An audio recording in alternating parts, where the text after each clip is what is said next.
Hi everyone, this is Renee from Meadowlark Mystic, and I'm doing my April wrap-up, even though I kind of did a halfway through April. So there's not going to be that much new stuff in my journal to share, but I thought I would go ahead and share anyway. So this is the collage that I did for April, and then this is a bunch of other things.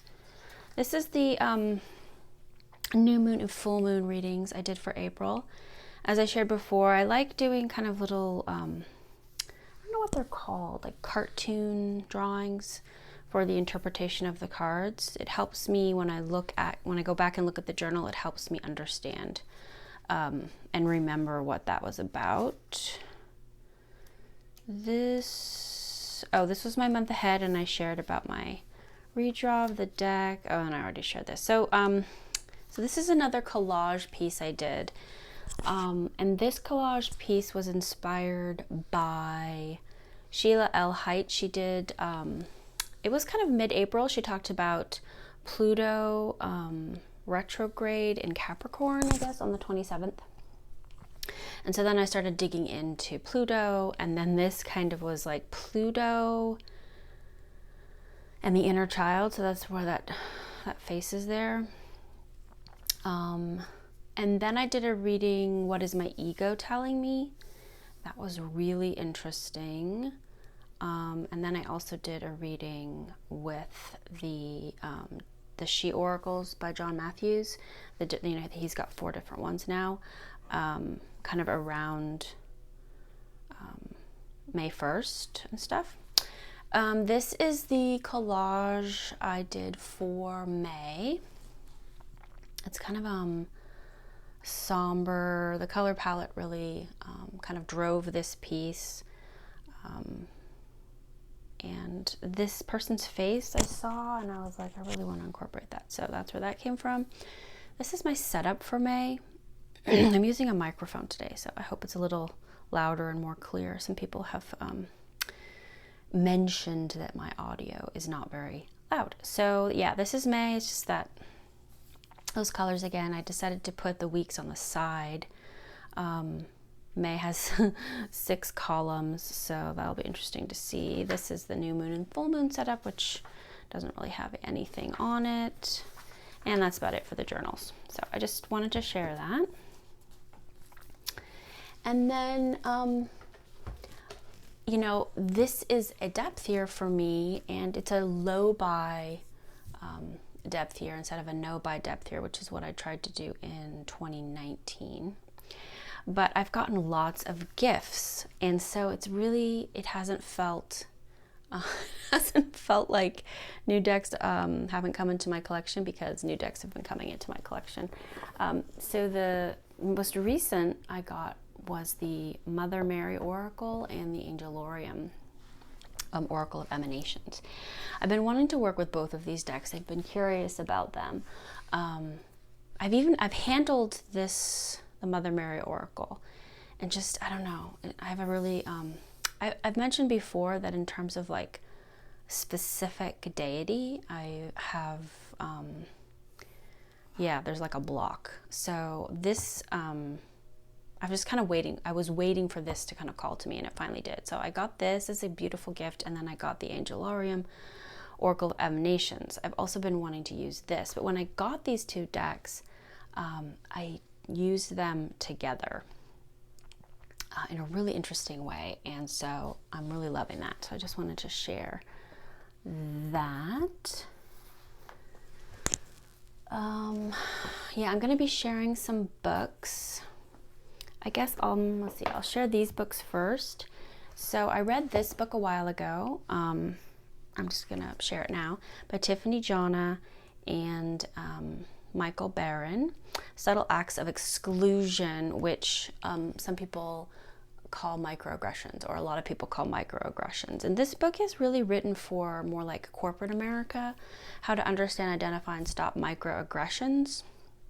I found it a really good book. There was a part in here I wanted to read this really briefly because I think it's an important thing, just like an example. So on page 102, it's called Example, Touching a Black person's hair. Let's walk through how one common, subtle act of exclusion could be addressed in the workplace. Jordan is an African-American woman working in a large company. She's outgoing, warm, and kind with a large, diverse group of friends as co-workers. One day, her team is working on a project together. Everyone is sitting around a conference table looking at the projection of someone's laptop. Hannah is a white woman. She arrives a little late to the meeting, and as she arrives, she starts going around the table, greeting everyone, giving little hugs to those she knows best. As she hugs Jordan, she pats her hair and says, "Wow, your hair is looking great today." Jordan's hair was looking great that day, but she considered that a subtle act of exclusion, communicating, "You're a curiosity." On this day, in that setting, Jordan didn't have the energy to say anything in the moment. What if everyone in the room had been trained on subtle acts of exclusion? Again, that's microaggressions, and an accountability system. Then, when Jordan didn't feel like speaking up, Natalie, a white woman in the group, might have been able to step up and be an ally. She could begin by first pausing the action. She might say, "Hold on, Hannah. Hold on, everyone. Sorry. I would like to address something that just happened. This is certainly risky, pausing a meeting to address something like this." And Natalie might not always feel comfortable doing it, but with everyone in the room having gone through the training and with a high degree of trust on the team, she might feel as if this was a good learning opportunity. She would quickly get some context and assume good intent. "Hannah, I know you're good friends with Jordan and would never do anything to intentionally hurt her." She would then move to explaining why the action was paused. This might not even be a subtle act of exclusion. "I'm not sure, but I know I've always heard that it can be a subtle act of exclusion to touch a Black woman's hair. I know you were just complimenting her, but you also did touch it in the process. Jordan, do you want to say anything about this, or would you rather not?" So that gives you a flavor of this book. They walk you through different scenarios and how you can identify when you have done a subtle act of exclusion or a microaggression towards someone. I think that a lot of white people don't know what to say in a situation like that. They immediately become defensive. In this example, they make it clear that Hannah is Jordan's friend. So I think that normalizing making mistakes, messing up, hurting someone when you don't mean to, is all a learning experience. So I really suggest that you look into this book because I found it really helpful to kind of deconstruct what is going on. And again, this is more like corporate America. And then the other book that I have been reading, and I'm not done with it yet because, it's this book. It's called Becoming Anti-Racist, a 52-week guided journal for overcoming your racist bypassing behavior. So I have been working through this book. Where am I in this book? Here, week 22. I've been working through this book slowly because it's not a kind of one and done thing. It's going to be a lifelong process for me to deconstruct and address my racist upbringing and the culture in which I was raised.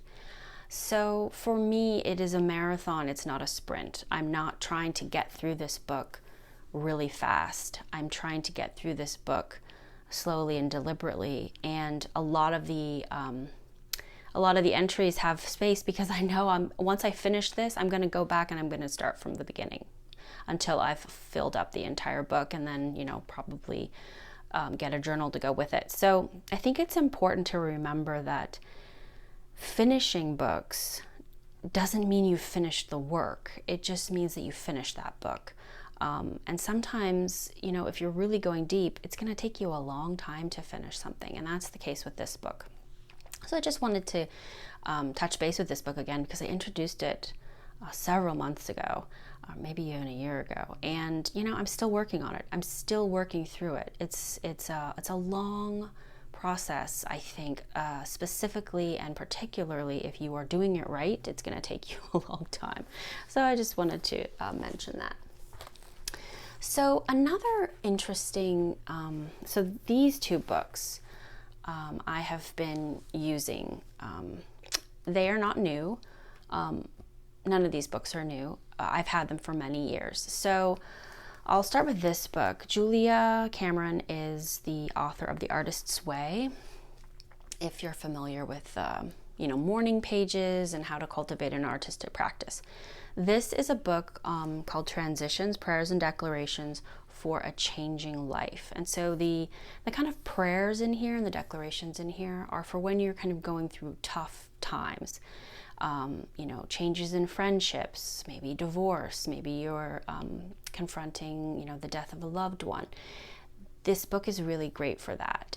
I just read one entry per day, and then I move on to this book. Now, this book by Sherry Huber, I have many of Sherry's books. I think like 8. It's from a Zen Buddhist perspective. I wanted to say that. Sometimes I find, I'll just leave it there. So regardless of what you were taught to believe, there's nothing wrong with you. I think it's important to put this book kind of next to this book and this book. Because as a white person, I'm trying to understand subtle acts of exclusion, and as a white person trying to become anti-racist, these books are addressing things that I do perceive as kind of quote unquote wrong with, some of my behaviors. And then this book is trying to get at why certain behaviors are, how certain behaviors actually perpetuate self-hate, and how self-hate actually feeds back into racism.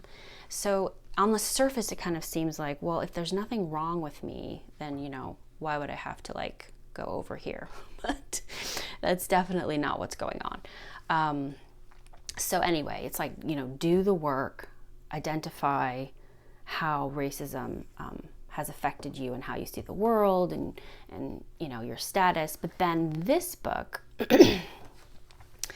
is about not allowing self-hate to derail the whole process, to kind of throw you back into victimhood instead of trying to change yourself and others, and just kind of always trying to be wrapped up in self-help, and how being wrapped up in self-help can actually be an ego trap. Let me get this back out. So I did a reading, and I mentioned it briefly. Where is it? Oops. This one. What is my ego telling me? This was specifically in reference to the book I was reading. There's nothing wrong with you. I've got the outer manifestation of ego, and then I've got the inner manifestation of ego. And in this case, I'm not talking about the Jungian idea of ego. I'm not referencing a healthy ego. I'm referencing the ego that is talked about in this book. And that's the ego that perpetuates hate, and it perpetuates self-hate. And a lot of hate, if not all hate, is actually grounded in self-hate. So there was a discussion panel that was put together by Panda from Arcane Panda, and they were talking about racism and calling people in, and quote unquote private racism, which was really it was a great panel, and I really enjoyed it. I think it's really important to identify when we are projecting self-hate outwards and then trying to make someone a scapegoat for that. And I kind of feel like that's what was happening with when Panda shared the the kind of discussions that she was having with this other YouTube creator, and she had told her many times, you know, this is hurting me. This is racist. This feels bad to me. Please stop doing that. And the content creator then messaged her or left a really long voicemail message, and it was just all of these super problematic, really racist sentiments. And I feel like that creator could not handle her own responsibility in the, you know, racism that is in the world. And so instead she kind of projected onto Panda that, oh, you're being too sensitive, and I'm not going to address racism specifically. I'm going to try to say, you know, that, well, there's always a reason for, you know, blah, blah, blah, all that. And then later Panda got kind of called out by another YouTube creator. And I'm just thinking, you know, why can't we just hear what she said and take that message, instead of trying to deconstruct and say, well, she shouldn't have spoken out? That's ridiculous to me. And there shouldn't be private racism anymore. If somebody private messages you something that's racist, you should make it public. You know, that's how we're all going to learn. Anyway, I'm digressing, but this book is really good because it specifically addresses self-hate. I think a lot of white people in particular project their self-hate outward. And if you're interested in how that might be, I would suggest you look at the book My Grandmother's Hands. And I will put all these books down below. So I covered those books. I wanted to share, I can't remember if I shared this on my channel, but this is a deck created by Over the Moon Academy, Kristen. And if you go to Over the Moon Academy teachable.com, I think is where you will find this. So you print it up, and then what I did was, you know, I cut it. So what I did was I printed it on a piece of paper, and then I put tape. I don't know if you can see it, but I've just put masking tape over the top in layers, like you would if you were sending a package, and then I cut it out. So because I don't have really good like cardstock paper to use. Anyway, so this is a super interesting deck. It's old photographs, and then she puts like almost like poetic words. I think she said she got these words from Black poets. And I find it really interesting deck to use. Oops, sorry. And I will try to put a link to Kristen's website. But the keywords are really interesting. Oops. Keywords are really interesting, and using this deck as like a journal prompt, or even, you know, like sometimes before I'm about to do a collage, I will pull one of these cards and you know, see what they have to say. So that was really cool and really interesting. It's really tiny because my hands are small and it's really tiny, but so there's that. And then another deck that I just got recently as a gift in the same. And what's funny is I've been seeing this deck around other people's channels. It's not a new deck. I don't think it's going to tell me. This deck has been on my wish list for a really long time, and I got it as a gift, and I really like it. I really like it so much. So I like it because the interpretations on the cards, I guess oh, my camera's a little crooked. Like, for example, this is the Four of Pentacles, right? And you have her like in meditation. Often this is the card of holding resources. But for me, it's more like about being stable in your resources. But there's like, so all the Pentacle suits have these kind of gossamer spider webs. And the rabbit is jumping into the bush and the birds are flying out. What that reminds me is a bird in the hand is worth two in the bush.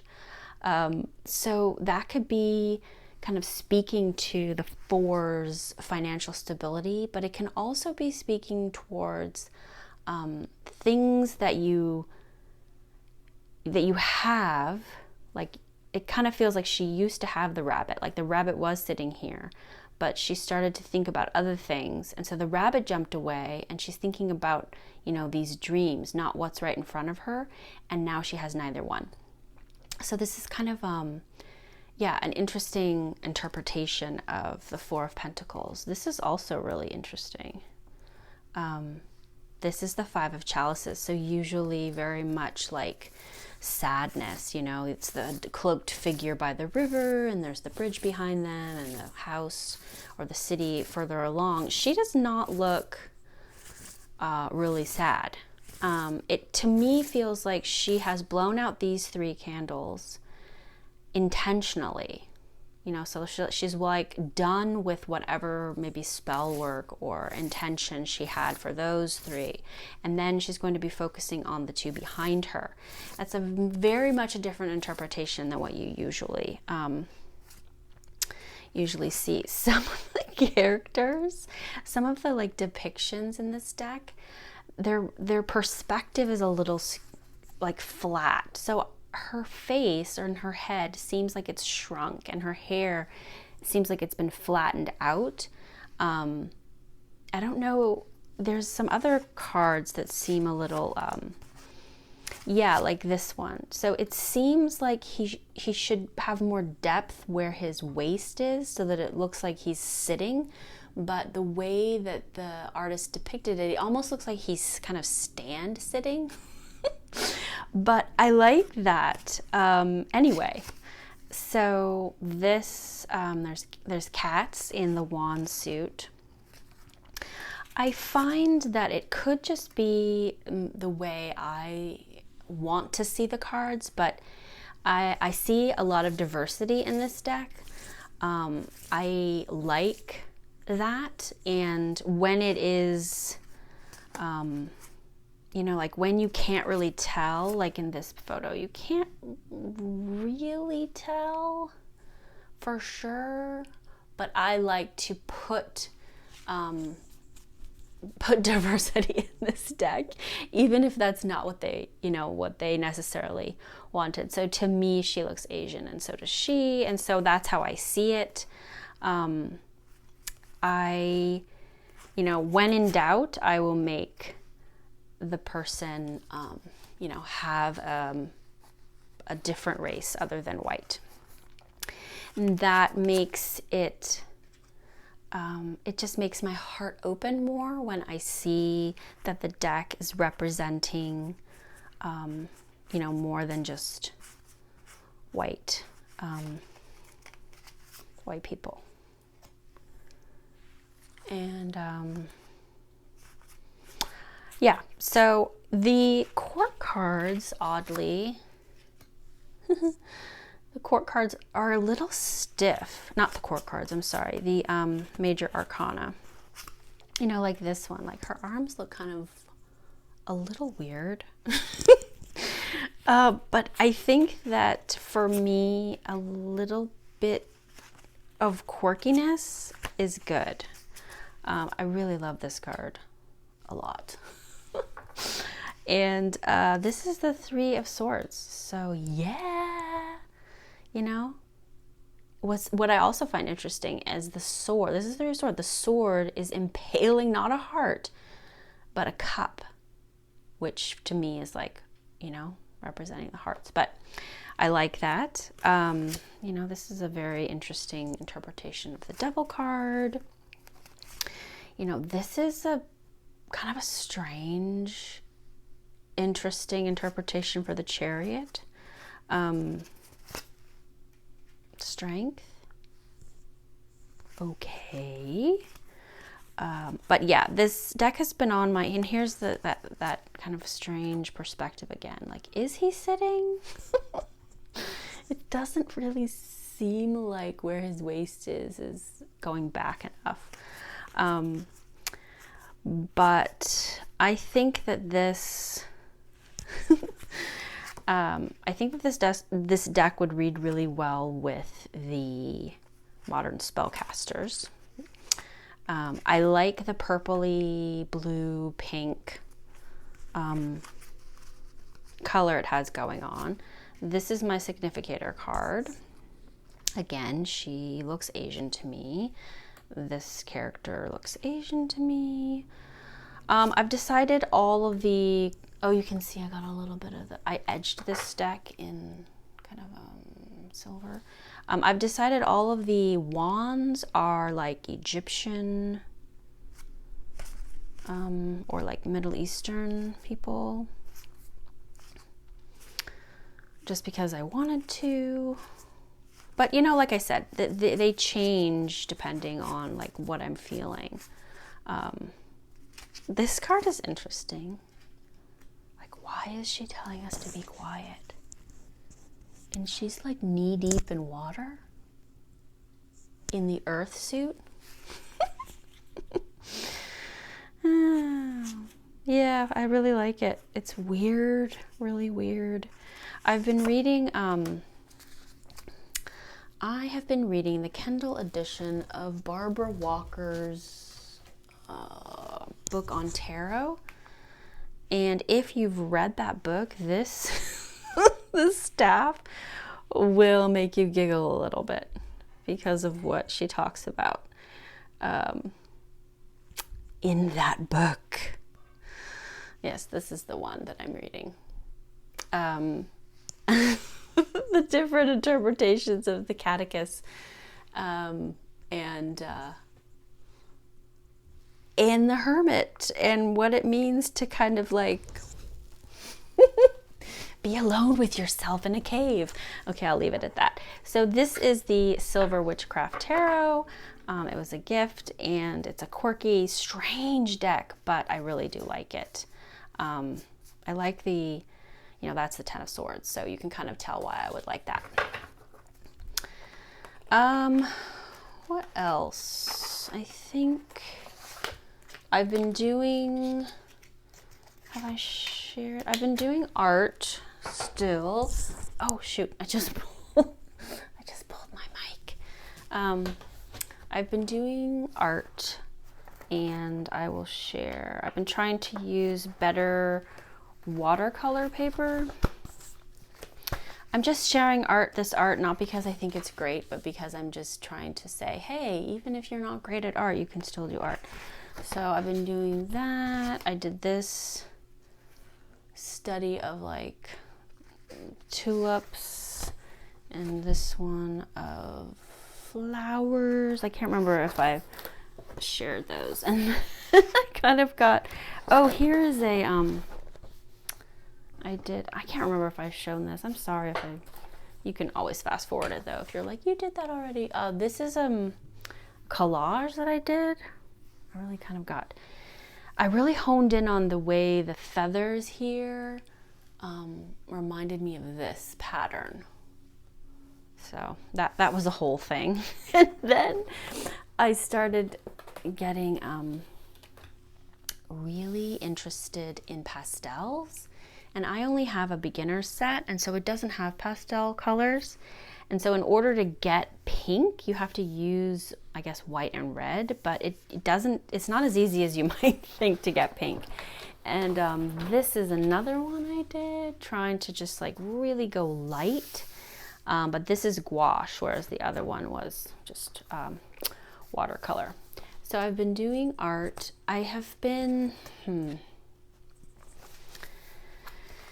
I've been trying to be more mindful of my social media, and you know, it's been difficult do that. I don't know why.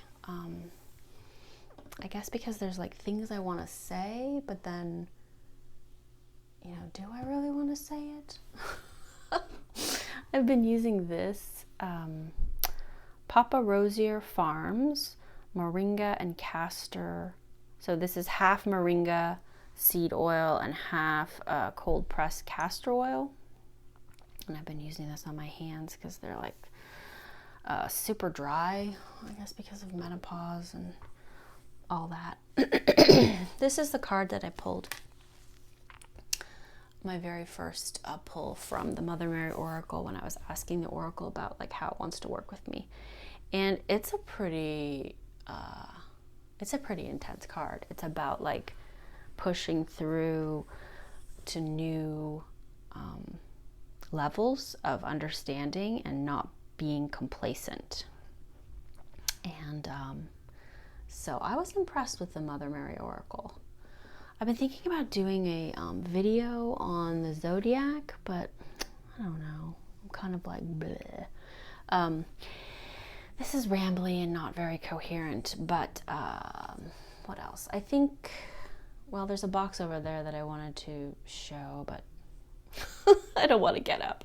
I did a little Beltane ritual in my backyard, trying to address the, you know, there's some bad, toxic energy back there because of the way that the former people who lived here treated the backyard, and they dumped their toxic waste back there, and they also had a dog that they kind of mistreated and kept chained back there all the time.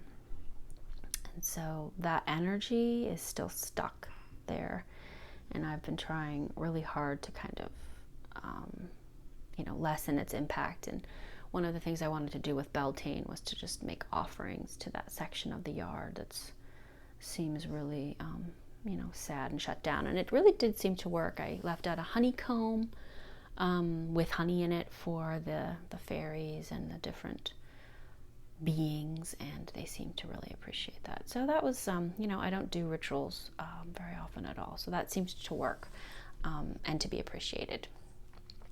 So that is what I've been up to in April, and now we're moving into May. I hope you're doing well. One of my goals in May is to read more books. I don't read fiction, although I do have a fiction book on my Kindle that I want to read, but there's a very specific reason for that. I don't read fiction because I have trouble with, I guess, yeah, just like emotional boundaries. And so if I read fiction, I get completely sucked into the story, lose all my sense of place and proportion, and it's just not healthy for me. So I miss out on a lot.